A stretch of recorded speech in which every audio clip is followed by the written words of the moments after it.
It's funny. When you walk into a regular physical store to buy something super simple like, uh, I don't know, a headache pill, the whole architecture of that transaction is completely Oh, transparent. totally. You can see everything. Right. You walk down an aisle, you physically pick up a box, you feel how heavy it is, you read the label, and then you hand a few bucks to an actual human being and you walk out. There's zero mystery to the process. Well, yeah, because the physical boundaries of that store dictate every single interaction you have. You can visibly verify the product. You can look the salesperson in the eye. And, I mean, if something goes wrong, you know exactly where the exit is. But then you look at how we buy things online today, and that comforting physical architecture it completely vanishes. Yeah. We are buying and selling in this environment that is practically invisible. Yeah, it's all driven by underlying infrastructure. Infrastructure and these psychological triggers that we honestly barely even notice anymore. So today, we're taking a deep dive into an absolutely incredible piece of source material. It's a foundational guide called Internet Marketing A to Z. And what makes this document so compelling is that it really operates as a historical map. It doesn't just list, what digital marketing tactics are. It reviews the hidden strategies, the technological hurdles, and the fundamental shifts in human psychology that transformed the internet. From basically a collection of clunky, static digital brochures. Exactly. Into the interactive, information-driven powerhouse that it is right now. And our mission for you today is to provide a shortcut to understanding that transformation. We want to unpack the actual mechanics of how online selling works beneath the surface. Because before we can understand the highly sophisticated internet of today, we have to grasp the sheer, unprecedented scale of the online marketplace and really how it all originally ignited. The scale is honestly what forced the entire evolution. I mean, when you have an environment where the physical limitations of geography are just suddenly removed, human commerce behaves in ways we had literally never seen before. Okay, let's unpack this. Because the numbers cited in this guide really paint a picture of total global saturation. We are looking at a world where 20% of the global population is online. Which is a massive figure. Huge. And the guy points out that the Asian market alone generates over $168 billion annually. And in Japan, people are spending 10% of their entire household budgets online. But rather than getting lost in a sea of massive numbers, there was one specific statistic here that is just staggering to me. Oh, I know the one you're going to say. In South Korea, 99 out of 100 internet users shop online. Globally, a massive $100 billion is spent purely on digital ads. Yeah, and if we connect this to the bigger picture, that South Korea statistic is really the ultimate illustration of digital trust. Think about what it takes to get 99% of any population to agree on doing anything, right? Let alone handing over their highly sensitive financial information to a glowing screen. It means the psychological barrier of shopping in a virtual space has been completely eradicated in that market. It's just normal life. Exactly. Shopping online went from being a scary novelty to being as normalized as turning on a faucet in your kitchen. And the wild thing is how that normalization actually started. The text brings up this incredible origin story regarding Bristol-Myers Squibb. So back in the 1990s, they had their headache drug, Excedrin.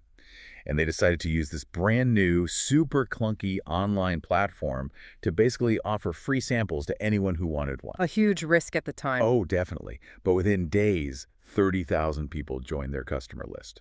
30,000. And to really appreciate how monumental that was, we have to look at the friction involved in the 1990s internet. People were dealing with dial-up modems. Oh man, that terrible screeching noise. Yes. You had to sit there listening to that connection tone, wait literally minutes for a basic, ugly text page to load, and then you had to manually type your physical home address into an early HTML form. The fact that 30,000 people willingly fought through that level of technological friction just for a headache pill, it proved something profound. It proved that the psychological pull of free stuff could completely overpower the absolute annoyance of early internet speeds. But, it also revealed a completely new marketing mechanism. It did. Because think about how a company like Bristol-Myers operated before this. They would just buy a television ad, broadcast it into the void, and basically just cross their fingers and hope the right people were watching. It was entirely a one-way street. But the Excedrin experiment flipped that one-way street into a massive instant feedback loop. The internet wasn't just another broadcasting tool. It was a mechanism to force consumers to actively raise their hands and identify themselves. Right, an interactive connection directly to the buyer. But okay, reading this guide, I do have to push back a little on some of the financial data from that era. Fair enough. The text cites a recorded figure of $300 billion spent on online marketing in the US, Canada, and neighboring regions in 1996. That is double the offline spend of 1994. It's a huge jump. Right. Given that this was years before the infamous cooling stage of 2000, the dot-com bust, was that $300 billion representative of real, tangible value? Or was it just a massive financial bubble waiting to pop? That is a highly critical distinction to make. It was undeniably fueled by a massive bubble of euphoria. There was a lot of dumb money flying around. Right. But we have to ask why that euphoria existed in the first place. For the very first time in human history, marketing became entirely borderless and incredibly cheap. It defied all the physical limitations that businesses had dealt with for, well, centuries. Yeah, I guess it's like you didn't have to pay for paper, you didn't have to pay for postage, and you didn't have to buy expensive television airtime. A small business operating out of a garage in Toronto could instantly market its products to a buyer in Sydney for pennies. Exactly, which meant the underlying mechanics of that borderless reach were very real, even if the financial valuations of the companies using them at the time were wildly inflated. But, as the guide points out, having millions of borderless eyeballs looking at your digital flyer doesn't mean a thing if you can't actually close the deal. You have to extract the value. Yes, and that absolute necessity to extract value forced the creation of the core digital business models we still rely on today.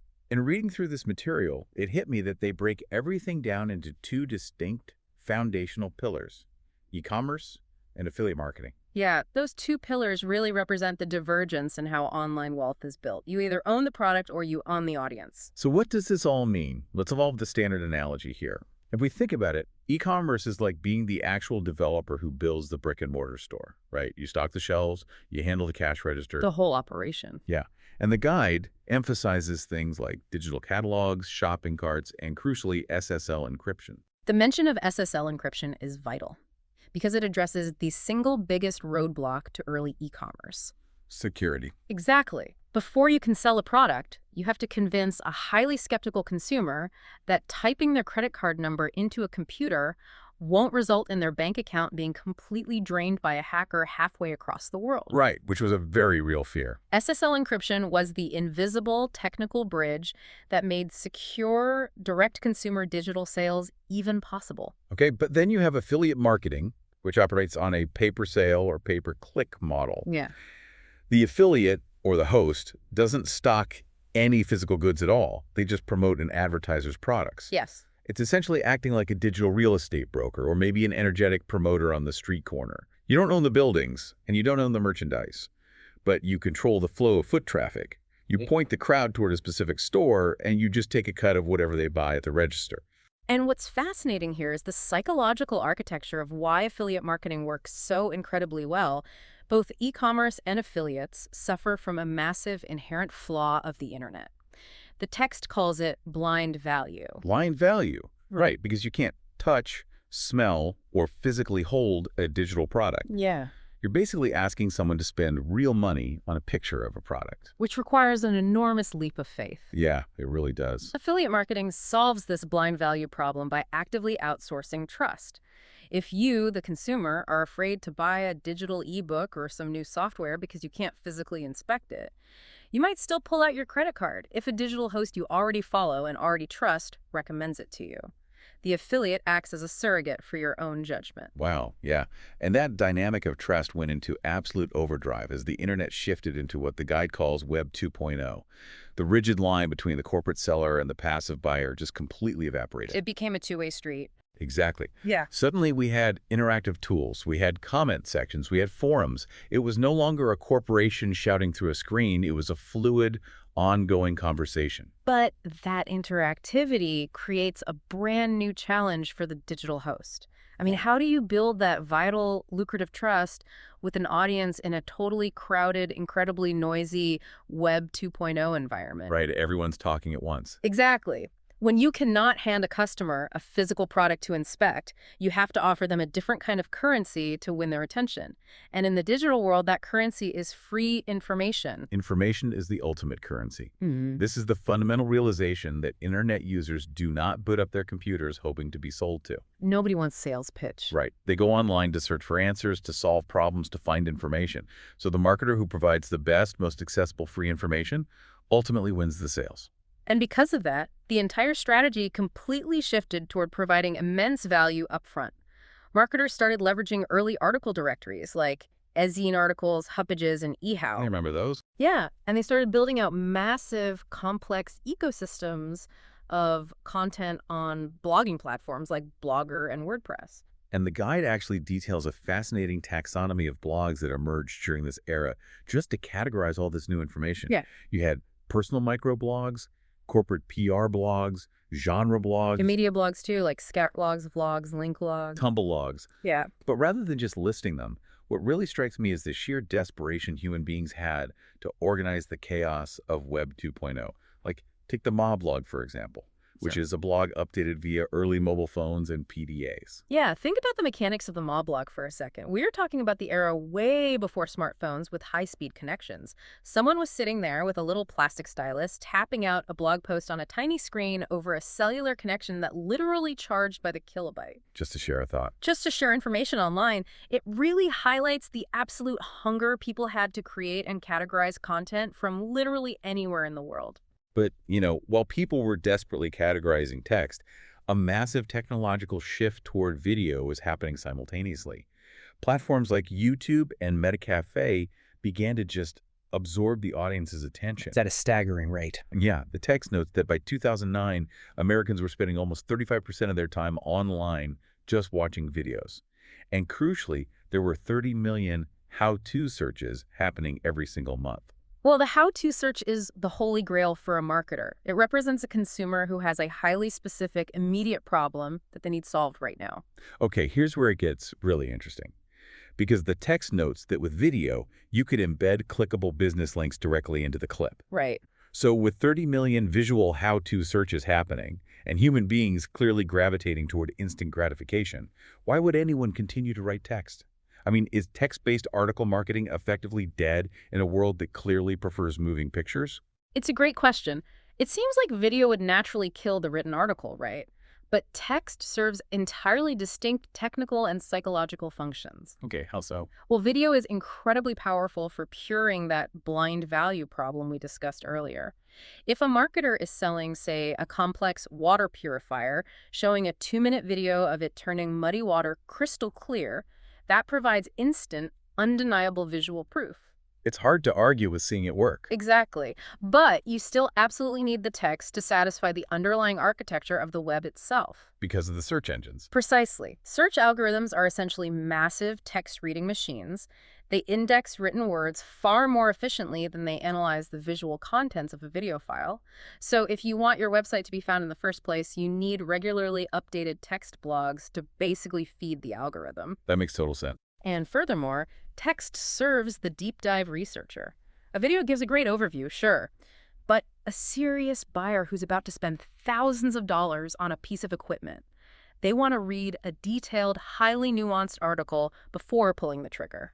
So to capture the modern consumer's mind, a business actually has to master both the instant visual proof of video and the deep dive textual analysis. They need both halves of the equation. And this massive output of free, high-quality information completely inverted the traditional power dynamic between the salesperson and the consumer. It ushered in what the guide refers to as the inbound revolution. Yes. The inbound revolution is the philosophical pivot from pushing products onto a passive audience to actively pulling an audience toward you. Yeah. As the guide states, the new mantra basically became, customers should come to the sellers, not the other way around. Which means the total death of the cold call. Oh, absolutely. It's the end of the living room television intrusion, the end of the salesperson knocking on your front door while you're eating dinner. It's kind of like a business setting up the most fascinating interactive museum exhibit in the world, leaving the front doors wide open and simply waiting for a crowd to form organically based on their own curiosity, rather than, aggressively roaming the neighborhood trying to sell tickets. That's a great way to look at it. And the vehicle driving people to that museum is viral marketing. It's the realization that a genuine recommendation from a friend holds exponentially more psychological weight than any glossy, highly paid advertisement ever could. And social networking platforms became the ultimate engine for that virality. The guide mentions platforms like Facebook, Twitter, Pinterest, and Dig. But it wasn't just about people chatting with their friends, was it? No, not at all. It was really about the categorization of human interests. People voluntarily grouped themselves into highly specific niches online, which made it incredibly easy for a marketer to find their exact target demographic without guessing. It's like fish jumping right into the boat. Exactly. But once a business uses that social virality to get a customer through the door, the entire focus shifts to post-sale retention. Keeping them around. Right. The guide talks about using autoresponders to send perfectly timed, automated follow-up emails, offering 204/7 support, and taking the crucial step of giving customers a public voice through review models like what we see on Amazon and eBay. I have to admit, the part of the evolution seems incredibly daunting. Isn't it terrifying for a traditional business owner to completely surrender control of their brand image? Just letting random customers publicly review them for the whole world to see. I mean, one bad review can sit there on the internet forever, visible to every single future buyer. This raises an important question about the modern nature of trust. Because yes, it is absolutely terrifying to surrender that level of corporate control, but giving customers a public, unedited voice is the ultimate antidote to the internet's inherent anonymity. How do you mean? Well, in an environment where anyone can spin up a fake storefront in an hour, extreme transparency is what actually builds a bulletproof brand reputation. Because if a consumer only sees polished, five-star, corporate-approved messages, their immediate instinct is suspicion. Exactly that. They Yeah. assume you are hiding something. When consumers see a mix of real public reviews, including a few critical ones detailing, minor shipping delays or sizing issues, it validates that your business is operated by real human beings. It's authentic. Right. That little bit of friction actually accelerates trust. But, while all this viral social media strategy, inbound marketing, and public transparency sounds incredibly glamorous, it actually relies on a very invisible, highly technical foundation. It does. Because to get that viral crowd to your beautiful museum in the first place, they have to be able to find it on a map. You still have to build the roads. Yeah. And that brings us to what the text calls the old methods, but good methods. Yeah, these are the quiet, unglamorous, technical foundations of digital marketing. Despite all the flashy new social networks that pop up, the underlying architecture of how information is actually ranked and discovered remains mandatory. Right. We are talking about link building. The guide details reciprocal links, where websites basically agree to share links with each other to drive click-through traffic and secure index traffic from search engines. Which was huge back then. And it also highlights directories, which were essentially massive, categorized lists of websites that search engines heavily favored. Getting listed in a directory meant the author received highly valuable page rank. And to really understand why this matters, we have to look at how early search engines, particularly Google, actually worked. PageRank wasn't just about reading the words on a page, it was a literal voting system. A popularity contest, kind of. Yes.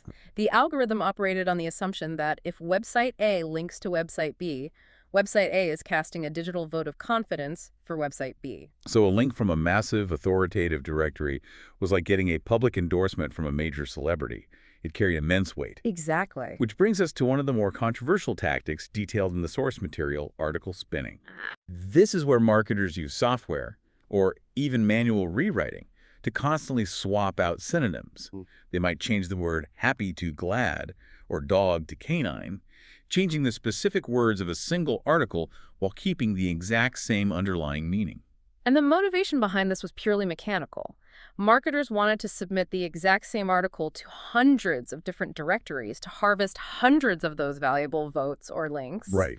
But search engines naturally developed duplicate content filters to punish sites that just lazily copied and pasted the same text everywhere. So spinning was the workaround. Wait, so isn't article spinning just blatantly cheating the system? I mean, it sounds like putting a cheap fake mustache on a piece of content to trick the search engine bouncer into letting it into the VIP club multiple times. That's a great analogy. And yes, it is undeniably a controversial gray area designed to just game the algorithm. However, the core philosophy behind why marketers went to such incredible lengths to spin those articles remains vital.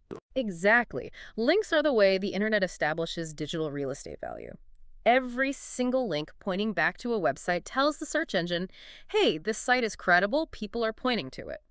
So while the fake mustache of article spinning was a technical shortcut, the fundamental truth that links equal authority hasn't changed a bit. It all comes back to building those invisible roads back to your digital storefront. So let's bring this entire journey together for you. We have traveled from the dial-up Wild West to the 1990s, where a pharmaceutical company was just figuring out that you could overcome technical friction by giving away a headache pill online, all the way to a highly sophisticated, multi-billion-dollar ecosystem. An ecosystem where the traditional power dynamics are entirely inverted, where consumer trust is the ultimate fragile commodity, where high-quality free information is the currency used to buy that trust. Your interactive social proof does the actual heavy lifting of selling the product for you. And now, the next time you are reading a highly detailed how-to blog post about fixing a leaky sink or watching a slick YouTube tutorial on how to tie a tie, you will be able to spot these invisible strategies at work. You'll see the strategically placed affiliate links, you'll recognize the value-first inbound approach, and you'll understand exactly why that content was painstakingly created for you, entirely for free.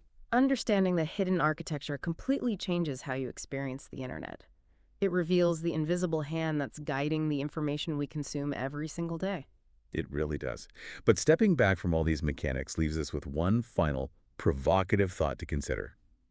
We have established that the ultimate evolution of internet marketing is providing endless amounts of free, helpful information to organically pull buyers in. Right. But what happens when every single company on Earth perfectly masters this inbound strategy? Will we eventually reach a point of total value overload where having thousands of brands aggressively, relentlessly trying to help us suddenly feels just as exhausting as those intrusive cold calls of the past? Navigating that saturation point is definitely the tightrope the entire digital world is walking right now. Something to think about the next time you reach for a headache pill.